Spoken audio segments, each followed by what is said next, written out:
Olá! Nesse vídeo falaremos sobre os festivais de música e o seu impacto na economia da cultura. Vocês devem ter reparado que desde que acabou a pandemia da Covid-19, temos visto proliferarem os festivais de arte e cultura pelo Brasil e pelo mundo. Era de se esperar. Depois de tanto tempo isolados em casa, a gente precisava achar grandes espaços de fruição coletiva. Locais amplos em que a gente pudesse, de forma segura, se encontrar presencialmente e aproveitar boas programações artístico-culturais. Por isso, essa onda de festivais que a gente está presenciando. De maneira geral, a gente pode definir festivais como eventos que oferecem uma programação intensiva de arte e cultura durante um período de tempo determinado. Os festivais podem ser de música, de cinema, literatura, cultura tradicional, etc. Como o nome diz, eles têm um aspecto festivo, são uma experiência de celebração coletiva. E esse aspecto de experiência que tem sido cada vez mais explorado pelos profissionais que concebem e produzem esses eventos. Isso porque, pelo menos desde a década de 90, a experiência tem sido entendida como um ativo econômico, algo que ajuda a fazer o dinheiro rodar. Hoje em dia não se vendem só commodities, bens ou serviços, também se vendem experiências. Os pesquisadores Joseph Pine e James Gilmore foram os primeiros a usarem o termo economia da experiência para definir essa relação. Eles associam as experiências às sensações, às ambiências e aos estilos de vida. Mas tem uma outra definição ainda mais importante para essa aula. Segundo eles, as experiências são eventos memoráveis que afetam os indivíduos de uma maneira particular, com capacidade de se eternizar. São coisas que podem ser vividas em grupo, mas que cada pessoa experimenta de uma maneira particular. E essa forma de viver vai ficar na memória. É fácil lembrar dos festivais quando a gente define a experiência dessa maneira. Sabe aquela sensação de que você esteve ali e viveu uma situação que nunca mais vai esquecer? Esse êxtase de estar presente em algo que nunca mais vai se repetir parece ser a sensação primordial que os festivais querem ativar na gente. Não é à toa que há algumas décadas o Rock in Rio, um dos maiores festivais do mundo, criou o slogan Eu Fui, estampando camisas, bandanas e tantos outros produtos vendidos pela produção. Existe até um livro que se chama Eu Fui, as histórias do Rock in Rio por quem as viveu, que se dedica a registrar as formas particulares como o público guardou aquela experiência para a vida. Hoje, no tempo das redes sociais, podemos dizer que o Eu Fui convive com o Estou Aqui dos stories e fotos compartilhados em tempo real. É esta ideia de viver uma experiência única que faz com que os festivais vendam tantos ingressos. Também faz com que os patrocinadores queiram aportar verba nesses projetos. Faz também com que as TVs comprem seus direitos de transmissão. Por outro lado, também faz com que os produtores invistam em estratégias que vão para além dos aportes artístico-culturais. Hoje, os festivais também abrigam lojas, restaurantes, opções de lazer e jogos, espaço para crianças, ambientes de ativação de marketing, cenografias instagramáveis. Tudo para que se possa viver a experiência de uma maneira global e intensa. É claro que todo festival também tem seus impactos econômicos diretos e indiretos, da mesma forma que a gente viu no caso dos museus. Os impactos diretos dizem respeito principalmente aos artistas contratados, aos itens de infraestrutura alocados, como palco, som e luz, ao pagamento de serviços de segurança e limpeza, também são relativos aos impostos pagos e, claro, aos ingressos vendidos. Os impactos indiretos também são similares aos dos museus. Os festivais mobilizam um grande fluxo turístico para as cidades, sejam elas grandes ou pequenas, no litoral ou no interior. Perceba a quantidade de gente que tem ido passar o fim de semana em algum lugar só para ir a um festival, como a Flip em Paraty ou o Festival de Cinema de Tiradentes, por exemplo. Isso naturalmente traz um giro financeiro para os hotéis, para os restaurantes e para as cadeias de transportes. E as externalidades positivas também são evidentes, já que os impactos simbólicos são enormes.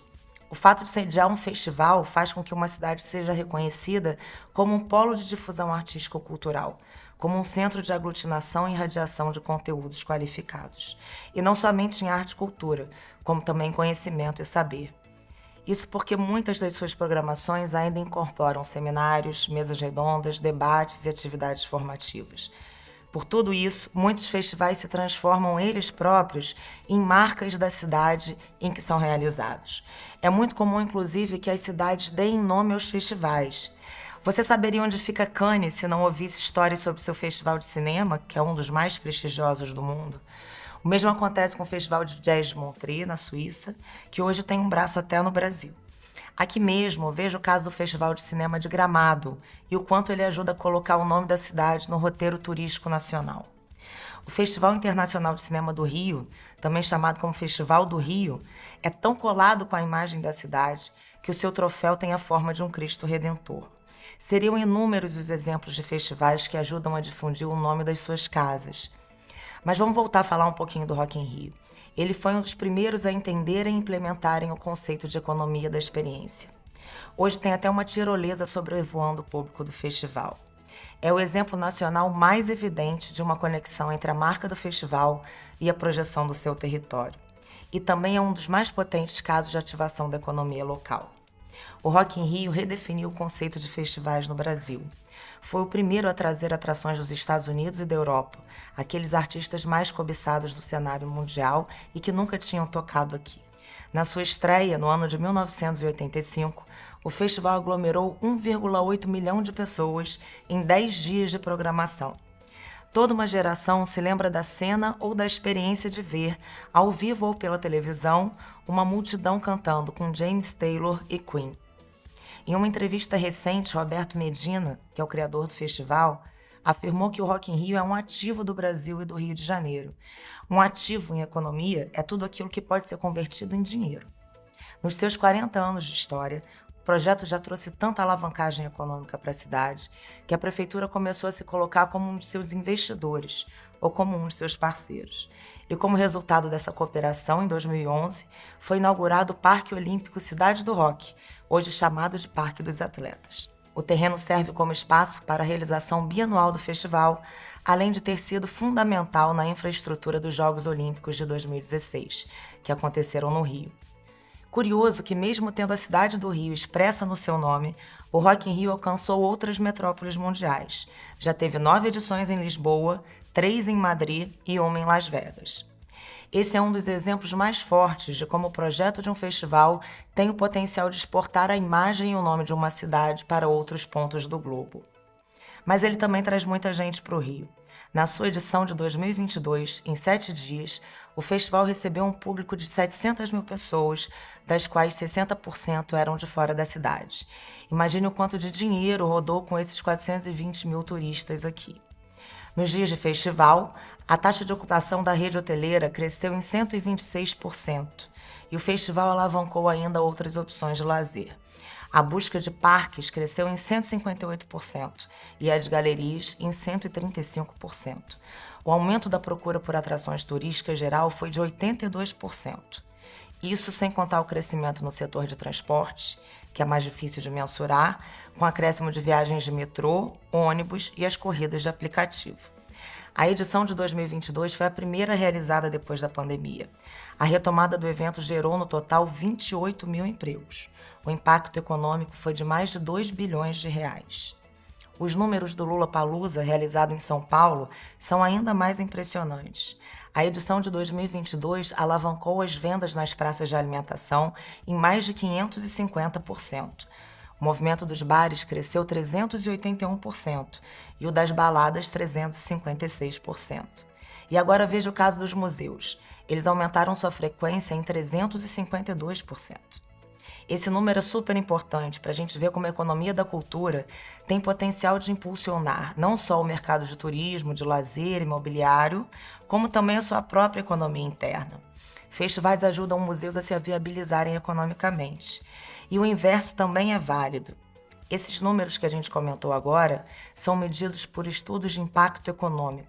São pesquisas encomendadas às instituições competentes que investigam todas as contas dos projetos, entradas, saídas, pagamentos de impostos. Muitas vezes também monitoram as redes de serviços impactados indiretamente por eles, como as de turismo, gastronomia e lazer. Quando são muito completos, os estudos também realizam pesquisas com o público envolvido. Os estudos de impacto são muito importantes para convencer governos e patrocinadores a entrarem como parceiros nos eventos. Isso porque eles dão uma concretude, inclusive matemática, para o argumento de que vale a pena investir naqueles projetos, garantindo não apenas o retorno simbólico, como também o econômico. Nos estudos de impacto econômico, é comum que apareça um índice importante no que diz respeito ao retorno em impostos. Segundo a FGV, no Festival de Campos de Jordão, por exemplo, Para cada R$ 1 investido, retornam 3,16 em tributos ao governo, a partir da ativação econômica realizada pelo festival. Veja como fica fácil argumentar que financiar o festival para o Estado não significa gasto, mas investimento. Isso é um desembolso que depois vai retornar para os cofres públicos em proporções ainda maiores. Outro índice fundamental é o índice de alavancagem econômica. Esse é mais global.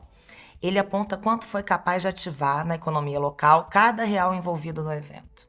No mesmo Festival de Campos do Jordão, por exemplo, cada real se transformou em R$ 16 ativados. Até aqui, a gente veio exemplificando o impacto econômico de festivais de grande porte, viabilizados por patrocinadores com enorme potencial de investimento, que vendem bilhetes e direitos de transmissão a altos valores. Mas também existem os festivais e mostras que são organizados por produtores independentes ou coletivos. Eles realizam projetos menores, de pequeno ou médio porte, e organizam sua balança financeira de outra maneira, muitas vezes sem a constância do financiamento.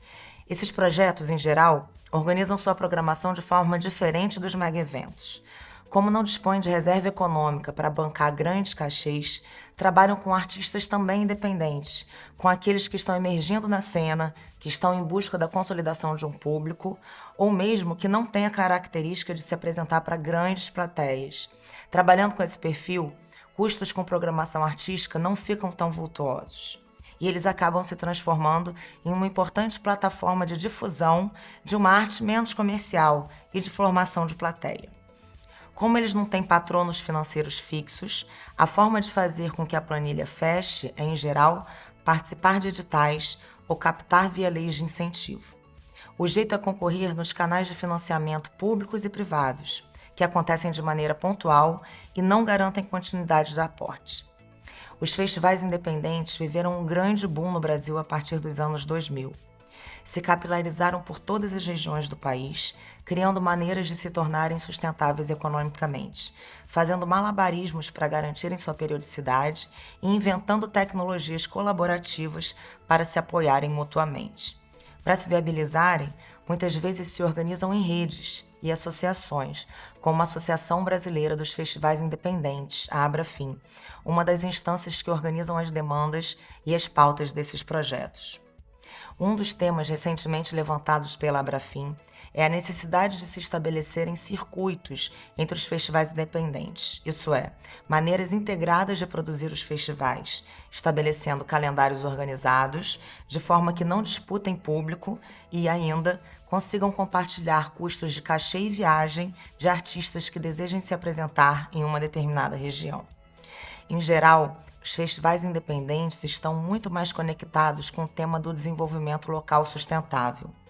E isso vem fazendo com que eles se diferenciem dos megafestivais. Os festivais comerciais podem promover enorme impacto econômico, mas é comum que os impactos negativos, ambientais e sociais, também sejam gigantescos. Já os pequenos festivais costumam se articular de forma mais efetiva com as comunidades que os acolhem, respeitando suas dinâmicas e comprometendo-se com seu crescimento, sem grandes exclusões ou violências.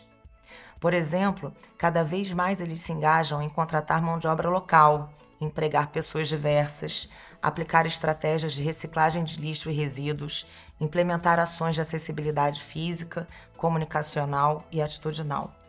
O Festival Sensacional, realizado em Belo Horizonte, por exemplo, tem se tornado conhecido pela forma como trata a questão da sustentabilidade. O Favela Sounds, de Brasília, é muito conhecido pela abordagem da diversidade. E o FIAC, na Bahia, é referência em acessibilidade. Os exemplos seriam inúmeros. Tudo isso custa caro, mas também atrai um público fiel, aumenta a reputação do projeto e qualifica sua relação com os moradores e vizinhos. Chegamos ao fim. E aqui vimos como os festivais de arte e cultura mobilizam aquilo a que temos chamado de economia da experiência. Vimos ainda que causam impactos econômicos diretos e indiretos, assim como ativam as externalidades positivas, colaborando para valorizar econômica e simbolicamente as cidades onde eles acontecem. Entendemos que a ativação econômica que eles produzem pode ser captada por meio de estudos de impacto. Também identificamos o crescimento dos festivais independentes, que lançam mão de um tipo de organização financeira diferente dos comerciais e têm uma grande preocupação com o desenvolvimento local sustentável. Esperamos que tenham gostado do conteúdo apresentado. Bons estudos e até mais!